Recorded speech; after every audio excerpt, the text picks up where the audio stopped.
As always, for the final hour, James Acaster, good morning. Good morning, Josh. And still joined by Tom Crane. Hello. I'm producer Neil. Morning. We're all hanging out, chilling. I've drank this tea so fast. Have you? Yeah. Well, it's good tea, mate. Made it for you. Secret ingredient is love. It's not, it's a tea bag. Yeah, some hot water.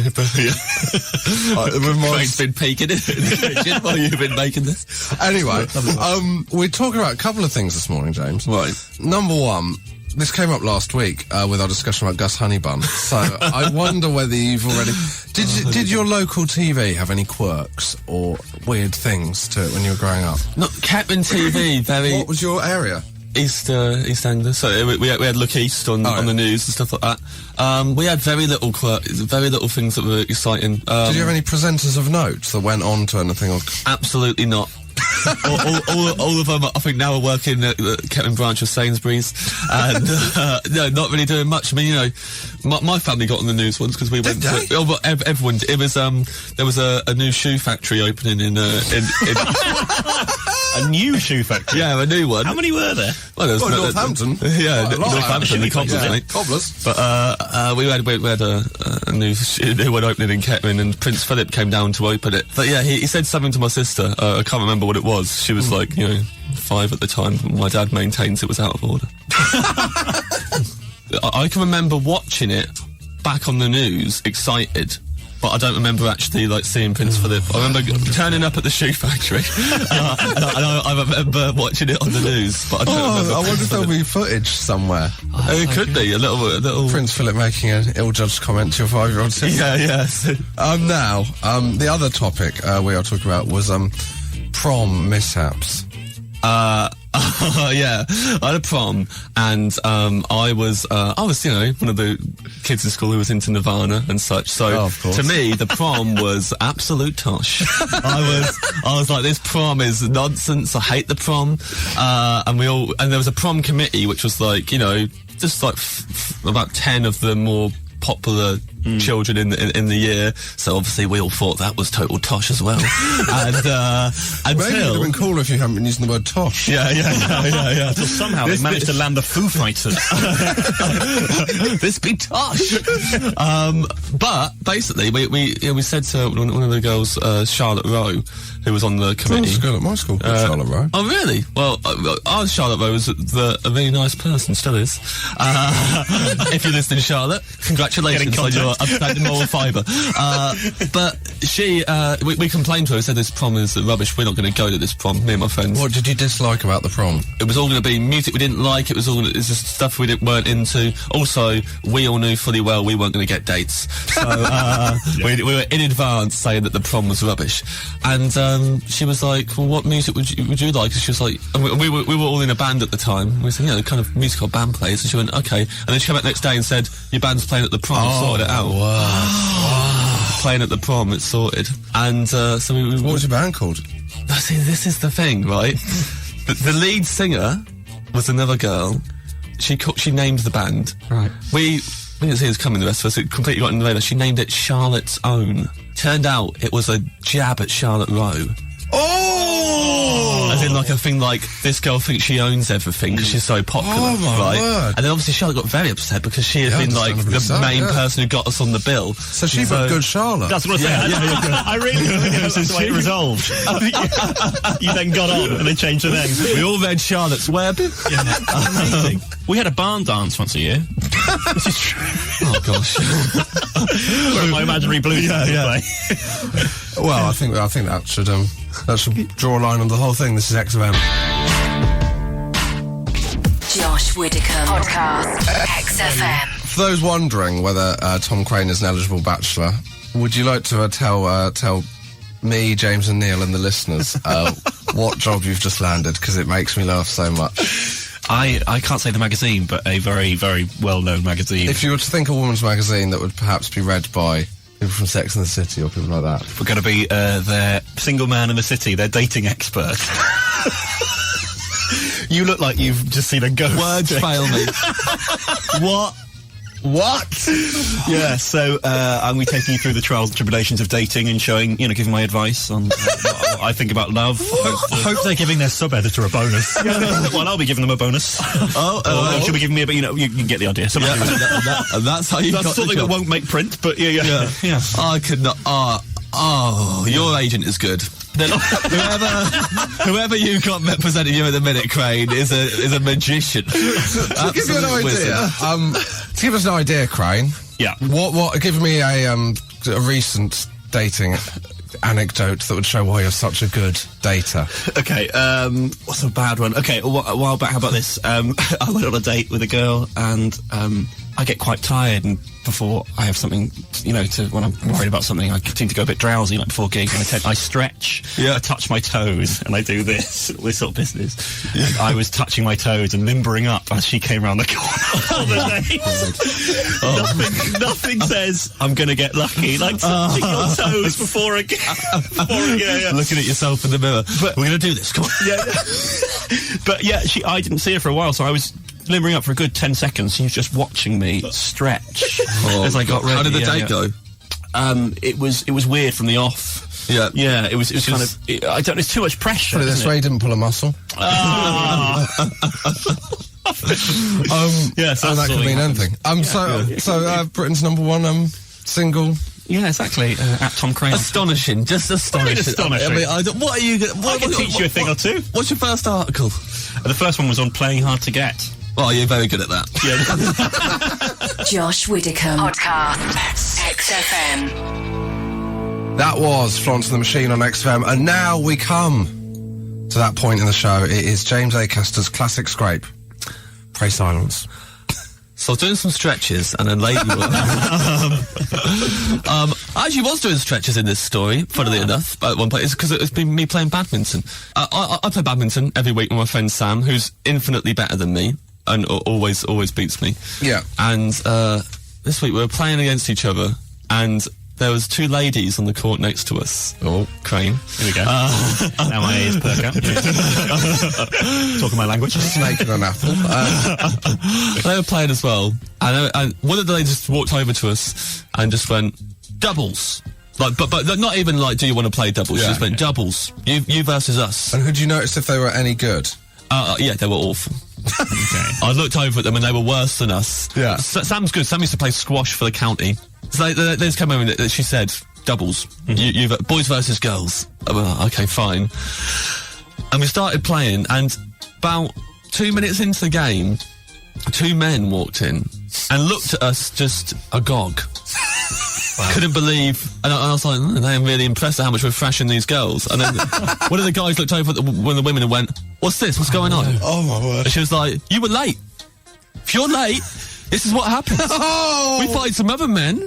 And they play with us. So what were these men? What did they look like? Josh, they were a lot stronger than us. They looked pretty gangster. I'm not going to lie. They were about... pretty gangster? They were playing badminton. Yeah, they still... But yeah, I tell you what, they had, one of them had like the kind of like... it's going a full beard, but then like shaved patterns into it. Like in the cheeks and stuff. Like it was a little maze. Like a picture of a shuttlecock. Yeah, two shuttlecocks on each cheek. The other one, him punching a rival to death. Yeah. No one of like no one steps on my doubles territory written on his chin. So he came in. Well, two of them. There's two guys, and so the women went. You know what happens if you don't turn up? We find other men to play with. Which, by the way, me and my friend Sam do not look like other men as well. And also, I like to point out that when I go to badminton, there's a little kid there who bullies me. Who is you've never been lamer. There's a child who is about, I don't know, I think if he's in school, he's 6 at the tops. And he's a little kid who, every time I'm in the changing room's always empty when I go in there, and basically, it's like he knows that I'm about to put my shorts on, and then I hear him giggling up the corridor, and I know he's about to rush in to try and catch me putting my shorts on. He always have two mates of him, and I have to really quickly pull my shorts up so that I'm decent, and then he'll run in and really laugh hysterically with his friends, and then it would laugh, but he proper laughs like he rolls about on the floor on his back. What's wrong with your pants? I want a little kid to see me in my pants. I think someone has updated him as to what grown adults are scared of now. And he knows if we ambush a grown man in his pants... Why do you turn up with your shorts on underneath your jeans? Because it's too hot on the tube. I don't like being on the tube with like 3 layers on. Why didn't you come in your shorts? I don't like being on the shore. I don't like being on the tube with everyone seeing my legs. Yeah. I don't want to be... I've got weird, knobbly knees. I don't want to having them out... Pull your socks up like Thierry Henry above the knee. Be fine. Right, since when have I done things like Thierry Henry? Let me like Thierry Henry. No one's going to look at me on the tube and go, he's like Thierry Henry at any point. So I don't want to expose my knees. So there you are with this 6-year-old watching you get in the... So he will laugh on the floor. He'll roll around, laugh on the floor, like proper like cartoon laughing. And he will also, anytime I'm playing... Do you shower after badminton? No, I just go home and shower there. Yeah, I'm not playing that risk game. But then also when I'm playing... You take your shorts off? When? Afterwards, yeah, and put my trousers on. Yeah, go home. I mean, my dressing habits have never been scrutinised so much. Since I wore that red dress in the bush. Also, every time I'm playing badminton, anytime I get a shot wrong, I'm doing badly, there's these windows where people can just look out onto the badminton court from upstairs in the cafe. Yeah, like in The Graduate. Exactly like in The Graduate. But I'll look up and it's that little kid laughing at me in the window because I did it because I'm losing at badminton, and he always does it. And eventually what happened was the women said to the guys, you can play the winner. Oh, no, that is the last instead of like, we will stop and play with you now, they went, you can play the winner of this game. Did you get the feeling they were in a relationship with the guys? I don't think so. Because it wasn't that kind of... It wasn't like an argument, like a full-on... It was just a bit of a, like, you agreed you'd play us and you haven't played us. It's like they've gone on a badminton date. And then they turn up and like, why is this not happening anymore? More like a badge date, am I right, guys? Didn't turn around, one of them was taking their wedding ring off. Or Just stamping on it. That's what I think of that. I won't need that anymore. So, yeah, we had to... But we knew that, you know, winner plays them, and we were so much better than the ladies, and we didn't want to play the men at all. So I threw the match. Well, no, I was trying to throw the match. Sam is naturally competitive, and just really also too good a player to fully lose to them. Like he couldn't do it every time he was trying. They were making so many mistakes. Amazing. And the men were there on the side, but like trying to give them advice. They had 2 times when they did a timeout and a proper huddle, a huddle. The 4 of them at the bottom, just like ways to beat these punks, and we beat them. Yeah. And then we had to play the men.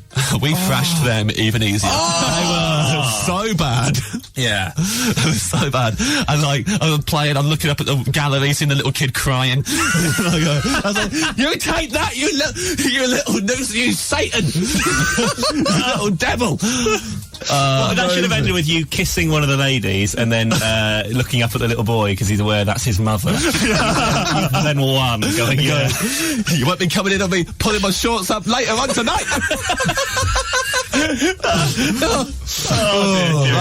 That is a great well scrape. done. Yeah. Classic scrapes on XFM. Josh Widdicombe, XFM. This is Josh Widdicombe coming to the end of the show. Earlier on, we played Mastermind because I'm doing Blur on Celebrity Mastermind in a couple of months' time, and I didn't feel that since Neil has got the sound effects, I could leave my guests out, Tom Crane and James Acaster. So I thought you should go head-to-head on Mastermind. I have chosen your specialist subject for you. You're aware of this, so should we meet the contestants, Neil? Your name is? Tom Crane. Your name is? James Acaster. And your chosen subject? Anthea Turner. And your chosen subject? Also Anthea Turner. Okay, so I will be asking one question to each of you in order, and then Neil will be totting up the scores. Tom. Mm-hmm. You don't... As if you do that at the beginning of... What's that? Tom. Yes? What is the name of Anthea Turner's first husband? Grant Bovey. No. James. How many children does Anthea Turner have? 2. No. But anyway, I've just got Wikipedia up, so all of these may be wrong. Turner joined BBC Radio Stoke as a runner, eventually joining the breakfast show presenter Bruno Brooks as part of what? A panic decision by the BBC. No. It was his rap crew. What? Bruno Brooks' rap crew? Yeah. Oh, dearie me. That's the only thing worse than So Solid Crew. That's incredible. Okay. When Anthea Turner presented Top of the Pops, James, Yes. she was the only regular presenter not to also have which job? A DJ. Correct. Oh. Yes. Oh, point. Well done. Oh, sweet. I'm so unhappy. I guess you Okay. got that job because of a sweet hookup with Bruno Brooks. And a rap crew. For how many years was Anthea Turner a presenter on Blue Peter? 12 years. Is that right? No. Way too long. I don't know. Who does it for 12 years? She's about 102. The answer was 2 years. 12 years. Why not? It's like a premiership footballer's career. Who does that? Who does it for 12 years? Oh, very good. I think by default James has won. No, let's keep going. No, wait. This is fun. When she worked on GMTV, her relationship with which co-host was widely considered to be frosty? Ooh. Eamon Holmes. Oh, 2-0. In the career section of Anthea Turner's Wikipedia, what is the final section subtitled? It would be adverts. No. Career revival failure. Bouncing back. Okay, in the personal life section, right, this is the final question for James. You're ready to Yep. yell up. There was controversy after her marriage to Grant Bovey for what reason on the wedding day? She didn't wear a wedding dress and said she wore a snake that coiled around her body. I know this one. No, that's incorrect. It's something to do with, like, they advertised chocolate. They did. They advertised chocolate bars. Yeah. On the wedding day? Yeah, they did the indeed. photos taken with chocolate Her bars. dress was made up. You know those massive Toblerones you buy at an airport? No, that. It's all these triangles. So I think that's 2-1 to James. Well done. There's Tom Crane's Is that a blood left? pressure going. My final answer hit the net. I've got a Hawkeye now to find out. It was 2-1, wasn't it? To James. Do we have a final comment from the presenter? Thank you very much. So, thank you very much. Congratulations, James. Thank you. Hard luck, Tom. Josh Widdicombe. XFM. Before we go, I'd like to thank James Acaster, Pleasure was all mine. Tom Crane, The pleasure was all mine. producer Neil. I have to be here. You have to. You might not have to next week. Oh, yeah. We will. Yeah. Maybe. How long will you be off for? I will have 2 weeks paternity, potentially. Blair's Britain, eh? As a thank you for coming on, have you got anything you'd like to plug, Tom? My Twitter @Tom Crane, and you can buy my sketch shows Radio 4 series on iTunes if you so choose. James? My tour continues this week. I'll be in Lincoln tonight, Southend tomorrow, and then in the week I'll be in Cardiff on the 9th, Grimsby on the 10th. It's my mum and dad's wedding anniversary on the 11th. Redditch on the 12th, which is next Saturday. So. Thank you very much. And tickets can be bought from jamesacaster.com. Big time. jamesacaster.bigtime. And Not many people own Big Time websites, but it's just me and Bruce Forsyth.